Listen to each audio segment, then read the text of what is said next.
말씀을 함께 봅시다. 오늘은 야고보서 5장 13절에서부터 16절까지의 말씀을 우리가 보도록 하겠습니다.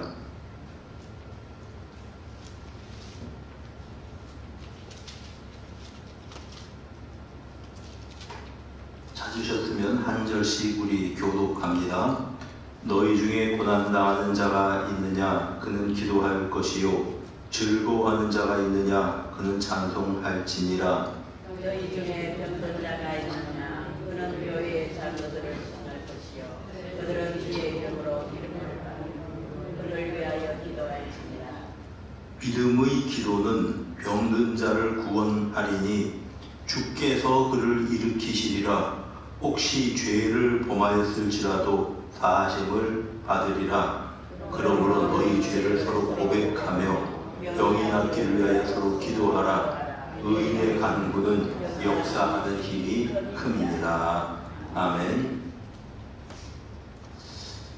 네, 오늘도 이 예배 자리에 함께하는 여러분 모두에게 하나님의 은혜가 함께 하시기를 축복합니다. 네, 영상으로 예배드리는 우리 성도들에게도 하나님의 은총이 함께 하시기를 바랍니다.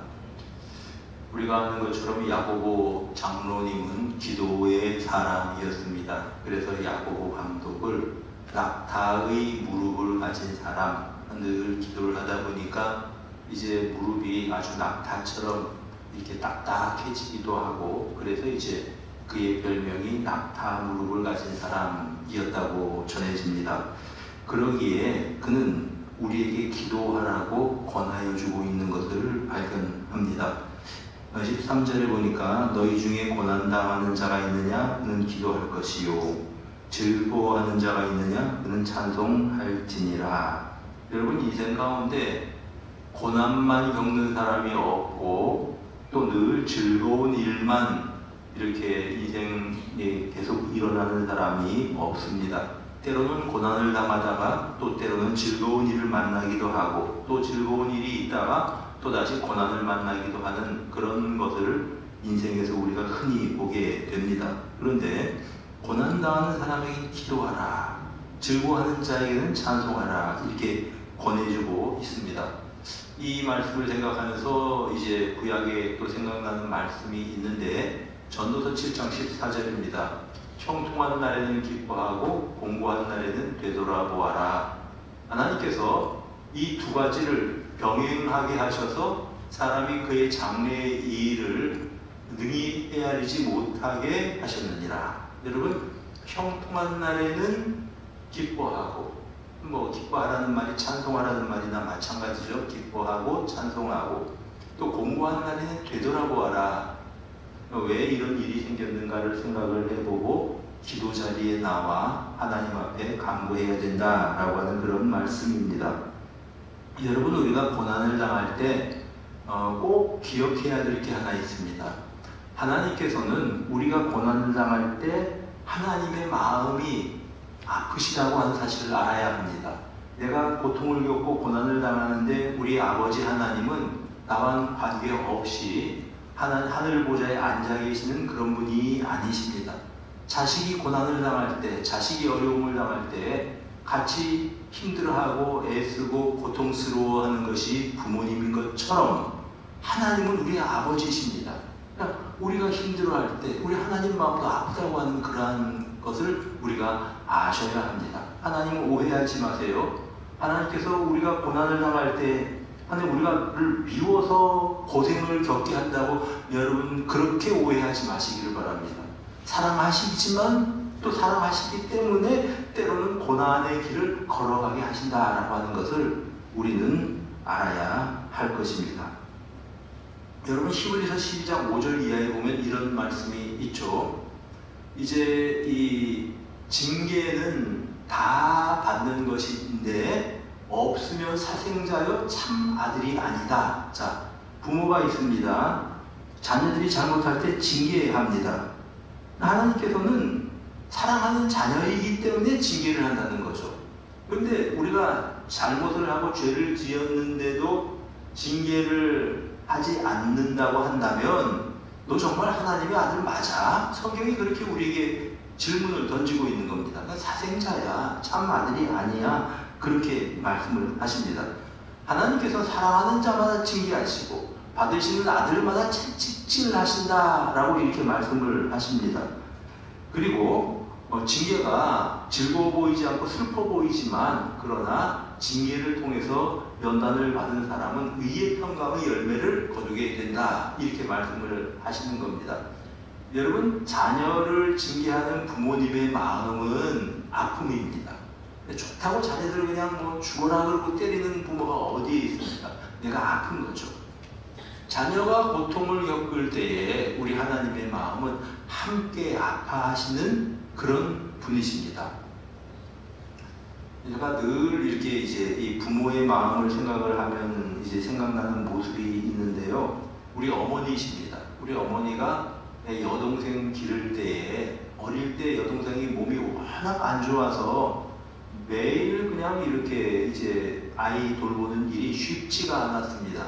여러분, 어린 아이가, 우리 제 여동생이 얘기하는 겁니다. 어린 아이 때 이렇게 한 12살 요때까지는 계속 몸이 아팠어요. 근데 이제 겨울이 되면은 이렇게 감기가 걸리고, 남들은 감기인데 걔는 감기가 얼마나 그냥 위급한 상황이 오는지 몰라요. 기관지염에 폐렴에 어쩌고 하여간 감기만 걸렸다 그러면 온 집안이 비상인데, 그 어머니는 아이가, 우리 여동생이 감기에 걸리면 주무실 수가 없습니다.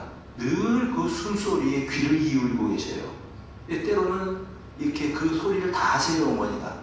아이가 자다가 숨소리가 색색하고 어떤 그 정상적인 숨소리가 아니고 이게 걸리는 소리가 이제 있거든요. 그런 소리가 나면은 깨워가지고 그때는 이렇게 식 뿌리는, 뭐라고 할까요? 입을 벌리고 목에 뿌리는 그런 약이 있었거든요. 그런 거 뿌리기도 하고, 하여간 어쨌든 밤새 잠을 못 자고 애 옆에서 그렇게 살피는 모습을 보면서, 이야, 참 동생이 살아난 거는 제가 생각할 때는 어머니가 살리신 것 같아요. 제 생각에는. 그게 어머니구나, 그런 게 부모님이구나. 사랑하는 여러분, 우리 성도님들이 힘들어하시고 아파하시고 내 인생은 왜 이렇게 고난의 연속일까? 차라리 하나님께서 내 생명 데려가셨으면 좋겠다, 이런 일들을 겪을 수도 있는 것이 우리 인생인데 하나님께서 같이 아파하셔요. 그런 분이기 때문에 그분께 기도하라고 하는 겁니다. 아픔을 아시는 하나님이시기 때문에 그 하나님께 기도하라고 성경은 우리에게 권하고 있는 것입니다. 때로는 고난을 통해서 하나님은 우리에게 면회 신청을 하십니다. 우리가 고난을 겪지 않으면 하나님 모르고 내 마음대로 살아갈 것 같으니까 고난을 통해서 우리에게 면회 신청을 하시는 겁니다. 내가 너 만나고 싶다, 너 보고 싶다 라고 하시는 주님의 말씀이시지요. 때로는 우리를 견고하게 만들기 위해서 고난이라고 하는 그러한 이제 이 용광로를 통과하게 하시는 겁니다. 그래서 시편 119편 71절에 보면은 시인이 이렇게 고백을 합니다. 고난당한 것이 내게 유익이라. 이로써 내가 주의 율례들을 배우게 되었나이다. 사랑하는 여러분, 힘든 일 만날 때, 어려움 만날 때 돌아보면 은혜였구나 깨닫게 되는 그런 역사가 우리 성도님들에게 있기를 바랍니다. 고난을 통해서 하나님께 가까이 가는 우리 성도님들 되시기를 축복합니다. 또는 고난을 통해서 이제 내가 더 견고하게 되어서 하나님이 나를 사랑하시기에 이런 고난을 허락하셨구나. 하나님도 마음이 아프시지만 그렇게 우리가 깨닫는 은총이 우리 모두에게 있기를 바랍니다. 어떤 경우에는 하나님께서 고난을 통해서 우리에게 더 큰 환난을 예방하기도 하시는 것입니다. 자, 하나님께서 바울 사도에게 이 육체의 가시를 허락을 하셨습니다. 바울 사도가 이 가시를 없애달라고 3번이나 기도했습니다. 하나님, 내 육체의 가시를 좀 뽑아주십시오. 내 육체의 가시를 없애주십시오. 육체의 질병을 치료해 주십시오. 바울 사도가 수많은 환자들을 기도를 통해서 하나님께서 바울 사도의 기도를 들으시고 고치신 고친 그런 사람이 바울 사도입니다. 근데 자기 병을 위해서 3번이나 하나님 앞에 간구를 했는데 하나님께서는 그 기도를 듣지 않으시는 겁니다. 그런데 기도의 응답은 병은 그대로 있는데 하나님께서 깨달음을 주셨습니다. 내 은혜가 너에게 족하다. 내가 너에게 허락한 그 병은 바로 너를 향한 나의 은혜였다. 내가 너를 사랑하기 때문에 그 병을 허락한 거다. 이런 깨달음을 주셨습니다. 바울 사도가 깜짝 놀라서 깨달았습니다. 그게 뭐냐 하면은 나로 하여금 교만하지 않게 하기 위해서 이 육체의 가시를 주셨구나. 만약에 이런 어떠한 그 고난이 그에게 없었다면은 그는 굉장히 성격이 강한 사람입니다. 잘못하면 남들에게 상처 주기 쉽고 잘못하면 이제 교만해져서 그 겸손하게 엎드릴 줄 아는 그런 미덕을 잃어버릴 수가 있었습니다. 그가 깨달은 게 그겁니다. 하나님 나를 사랑하시기 때문에 낮추라고 하시는 거구나. 여러분, 하나님의 사랑이었습니다. 징계도 하나님의 사랑이고 또는 바울 사도같이 교만하지 못하게 만드는 그러한 아픔도 하나님의 사랑이라는 말씀입니다. 어떤 경우에는 우리가 미래를 모르기 때문에 이해 못하는 경우들이 있는데 정말 깊은 하나님의 사랑 때문에 고난을 허락하시는 경우도 있습니다. 예를 들자면 구약의 요시야 왕 같은 경우가 될 것입니다. 요시야 왕이 39살에 전쟁에 나가서 전사했습니다. 모든 백성들이 슬퍼했고 고관들이 안타까워했습니다. 정말 훌륭한 왕이었는데 하나님을 경외하는 왕이었는데 왜 전쟁에 나가서 전사를 했을까? 그런데 유다의 역사를 계속 보니까 하나님께서 그를 평안히 쉬게 하심으로 말미암아서 그가 바벨론의 침략에 시달리면서 온갖 그냥 모욕을 당하지 않도록 그를 제외시켜 주신, 피할 길을 주신 것이 바로 요시야의 전사였다고 하는 말입니다. 미래를 아시는 하나님께서 때로는 나에게 더 큰 아픔과 더 큰 고통을 모면하도록 하기 위해서 그런 일을 하실 경우가 있구나. 그래서 쉽게 원망하지 마십시오. 내가 이해하지 못한다고 하나님께 불평하지 마시기를 바랍니다. 모든 것은 하나님의 사랑이고 모든 것은 하나님께서 우리를 귀히 여기시기 때문에 허락하신 것이다 라는 사실을 잊지 마시기를 바랍니다.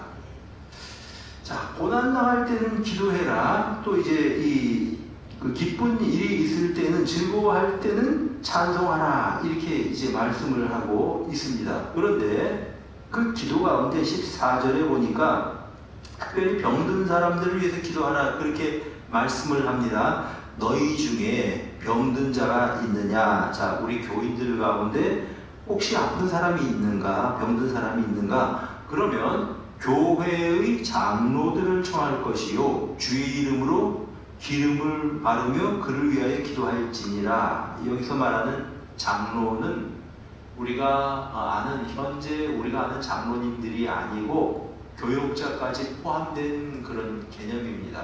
원래 장로는 2종류의 장로가 있거든요. 하나님의 말씀을 가르치고 치리를 하고 그 2가지를 같이 담당하는 장로가 있는데 그게 오늘날의 목사입니다.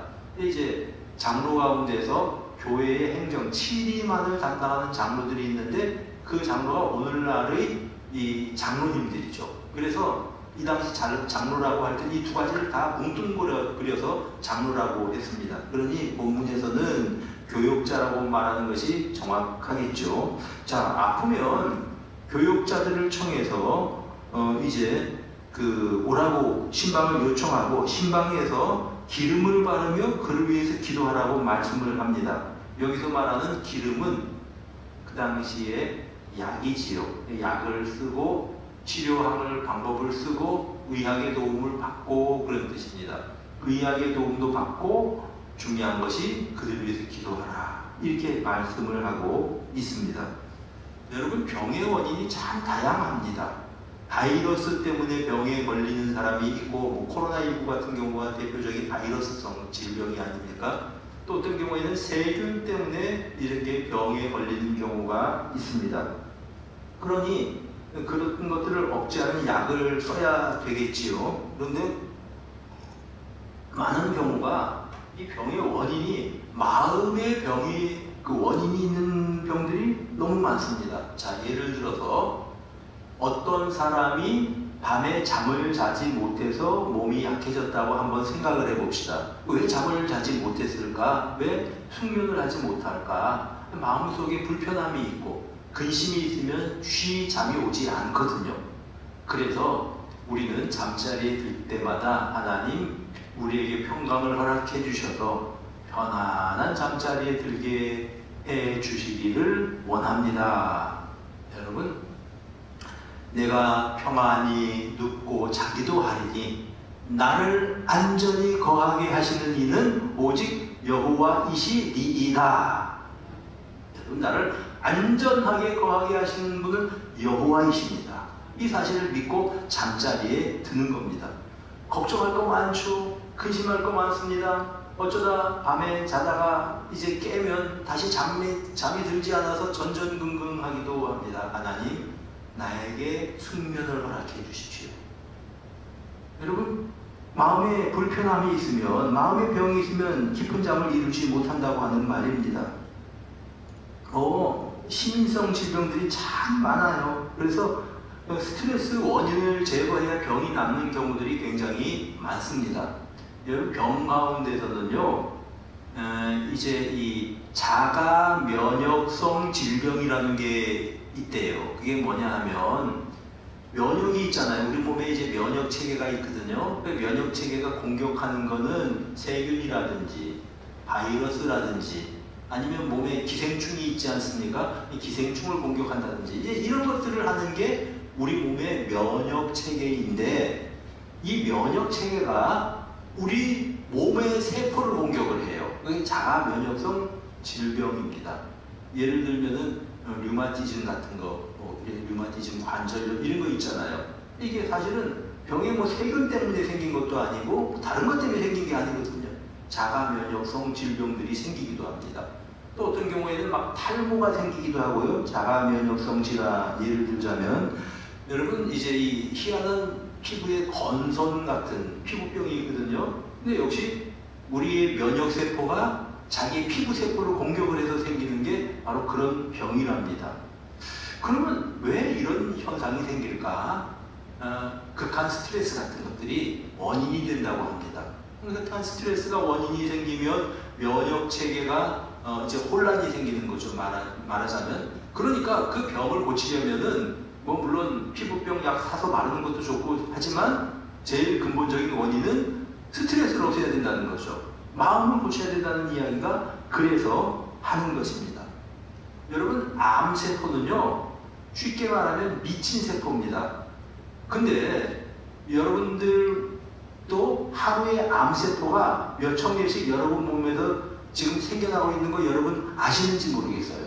우리 몸에 세포가 60조 개라 그래요. 그 가운데서 한 2,000개씩, 3,000개씩 제 몸에도 그렇고요, 여러분들 몸에도 그렇고요, 미친 세포, 암세포가 생긴대요. 이 암세포는 계속해서 그냥 자기만 막 증식을 하는 거죠. 그래서 몸의 다른 장기들을 완전히 망가뜨리기도 하고, 그렇게 이제 해서 사람들이 죽음에까지 이르게 되는 게 암인데, 그 이 암세포가 매일 생기는데 우리의 몸에 2,000, 3,000개씩 맨날 생긴대요. 어쨌든. 그래도 암에 안 걸리는 이유가 있습니다. 면역체계가 있기 때문에 그래요. 면역체계가 쭉 보다가, 이야, 이거 말하자면 경찰이 쭉 보다 보니까 도둑놈이 있으면 어떻게 됩니까? 잡아서 교도소에 가두듯이 우리 면역체계가 쭉 몸에 돌아다니거든. 저것들 이상한 것들인데, 이상한 세포들인데 저 뭐하고 있는 거야? 그래서 면역체계가 그런 악성세포, 말하자면 미친 세포를 잡아먹어버린다는 것이죠. 그래서 우리가 암에 안 걸린대요. 자, 그런데 거꾸로 우리 이 면역세포가 약해지면 어떻게 되겠습니까? 병에 걸리는 거죠. 암에 걸리는 거죠. 근데 거꾸로 말해서 이 면역체계가 강건해지면 암도 낫는 경우가 생긴다는 거죠. 이상구 박사가 자꾸 얘기를 하는데, 그분이 이제 면담했던 그런 이야기를 이제 제가 읽어봤는데요. 암에 걸려서 죽기 전에 이제 내가 정말 천국에 갈 수 있을까 그 문제 때문에 이상구 박사에게 상담을 하러 갔답니다. 근데 안식교회는 죽어봐야 한다는 거예요. 쉽게 말하면 조사 심판 교리라는 게 있습니다. 이렇게 딱 주님께서 죽은 다음에 조사해보고 심판해서 뭐 이제 추가 기울어져서 뭐 이렇게 천국에 들어가지 못하면 뭐 그 사람 천국에 갈 수 없는 거죠. 이제 그런 게 이제 안식교 교리예요. 막 그건 이제 그분이 성경을 쫙 찾아가면서 예수 그리스도의 피로 우리의 죄를 다 사함받았고 뭐 이랬답니다. 근데 그 사람이 그 사실을 믿고 마음의 자유를 얻고 나갔는데 암이 나와버렸어요. 근데 이 이상구 박사가 그 사람에게 가르쳐준 이런 가르침이 안식교의 교리하고 매치된다고 하는 얘기입니다. 조사심판 교리를 부정한 거거든요. 암만 생각해도 그건 성경에 없는 교리들이에요. 이상구 박사가. 그래서 안식교에서 그 사람을 파문해서 쫓아내버렸습니다. 그래서 그 사람이 안식교 신자로 평생을 살다가 다시 이제 어떤 안식교를 떠나서 일반 교회로 돌아오게 된 계기가 바로 그런 계기였습니다. 그분이 글을 읽어보니까 마음속에 죄책감, 그 죄책감 문제를 해결해 줬는데 내가 죽으면 과연 하나님의 품에 안길 수 있을까? 내가 천당 갈 수 있을까? 근데 그 문제를 해결해 주고 자유를 얻으니까 병이 나왔대요. 왜 이런 일이 생깁니까? 병의 원인이 마음에 있는 경우가 있다라고 하는 그런 말씀입니다. 여러분, 사울이 다윗을 시기해서 하나님께서 부리시던 하나님의 영이 사울에게서 떠나갔습니다. 그리고 이제 여호와께서 부리시는 악령이 사울을 번뇌하게 합니다. 밤에 잠이 안 옵니다. 왜? 다윗 때문에. 밤에 걱정이 됩니다. 저 다윗만 보면 막 끌어올려서 견딜 수가 없습니다. 여러분, 그러면 번뇌하면 어떻게 되겠습니까? 밤잠이 안 오죠. 그리고 입맛도 없죠. 온갖 종류의 아픈 데가 생기죠. 틀림없이 그런 현상들이 생겼을 거예요, 사울이. 그래서 견디다 못해서 누가 이 악기 연주를 잘하는 사람을 데려다가 좀 연주를 하면 좀 나아질 거다. 그래서 다윗을 데려온 거 아닙니까? 다윗이 막 수금을 연주하고 찬송할 때 놀랍게 그가 찬송할 때 그 악령이 그에게서 떠났다라고 증거합니다. 여러분, 하나님의 사람들이 기도할 때 그런 역사가 있는 줄로 믿습니다. 하나님의 사람들이 찬송하고 예배드릴 때 그 어떤 사울에게 임했었던 악령이 떠나가듯이 우리 성도님들의 마음이 회복이 되고 치유되는 놀라운 역사가 있을 줄로 믿습니다. 그래서 병과 마음이 관련이 깊기 때문에 오늘 성경에 보면은 병 걸린 사람 있으면 좋은 약국 찾아가라, 어떠면 명의를 찾아가라, 그 얘기를 한 게 아니고 장로님들을 청해서 예배드리라고 이야기한 겁니다. 그 근본 원인이 어디라고 하는 겁니까? 마음에 있다는 거죠. 여러분, 잠언 17장 22절 말씀 잘 아시죠? 마음의 즐거움은 양약이라도, 여러분, 약이 다른 게 아니랍니다. 항상 기뻐하는 게 우리의 몸에 가장 좋은 약인 줄로 믿습니다. 즐거워하면 있던 병도 떠나가는 법입니다. 그리고 이제 마음의 근심은 뼈로 마르게 한다. 걱정하면 없던 병도 생긴다는 말입니다. 성경 말씀 그대로 항상 기뻐하고 쉬지 말고 기도하고 범사에 감사할 때 우리 성도님들 모두가 건강하게 살아가는 여러분들이 되실 줄로 믿습니다. 수명이 언제까지인지 아는 사람은 아무도 없지 않습니까? 근데 중요한 건 내가 살아있는 그날까지 건강하게 살 수 있다. 이 큰 복이거든요. 뒤집어 말하면 여러분, 병상에 누워서 생명 연장 장치를 이곳저곳에 주렁주렁 달고 고통 가운데, 병상 가운데 장수를 한다고 한번 생각해 봅시다. 그게 축복일까 아닐까? 우리가 좀 생각이 많아져요. 그럴 때는. 하여간 이 자리에 있는 성도님들은 살아있는 동안 건강하시기를 바랍니다. 잘 잡수시고 평안하게 지내시고 또 늘 걸어서 교회에 문제없이 나오는 그러한 은총이 우리 성도님들에게 함께 하시기를 축복합니다. 어떤 사람의 경우에는 미움이 병의 원인이 되는 경우도 있었습니다. 그래 이제 이 집회를 했거든요. 막 그냥 성령 충만한 집회를 하고 해서 사람들이 병이 많이 나았어요. 근데 어느 학생 하나가 병이 낫지를 않는 겁니다. 그래 이제 지도 교수로 같은 교수님이 이상하죠. 왜 병이 안 나을까? 불러서 면담을 한 거죠. 도대체 무슨 일이 있냐, 뭐 마음에 걸리는 게 있냐 그랬더니 자기 이야기를 해요. 울면서 이야기를 하는데 이제 그 여학생이 제주도가 고향이거든요. 근데 아버지가 감귤 농장을 해서 이제 대학을 서울로 보낸 그런 학생이에요. 근데 사기꾼이 아버지 감귤 농장을 속여서 빼앗았답니다. 그러니까 집안 형편도 어려워지고 자신이 학비도 그냥 간신히 이렇게 이제 학교를 다닐 수밖에 없으니까 그 사람만 생각하면 미워 죽겠는 거예요. 그래서 그런 이야기를 쭉 했는데 그 교수님이 이제 영적인 지혜를 가지고 있으신 분이죠. 그 사람을 용서해야 된다. 그 사람 용서하지 않으면 너 병 안 낫는다. 나을 수가 없다. 그래서 그 자리에서 주님 난 그 사람 용서합니다 그러면서 울면서 용서를 선포했는데 그리고 그 사람 허리가 나았어요. 그래서 지금 제주도에서 아마 약국 지금도 하고 있을 겁니다. 자 여러분 그 병의 원인은 허리가 아픈데 사실은 그 병의 원인은 미움이었죠.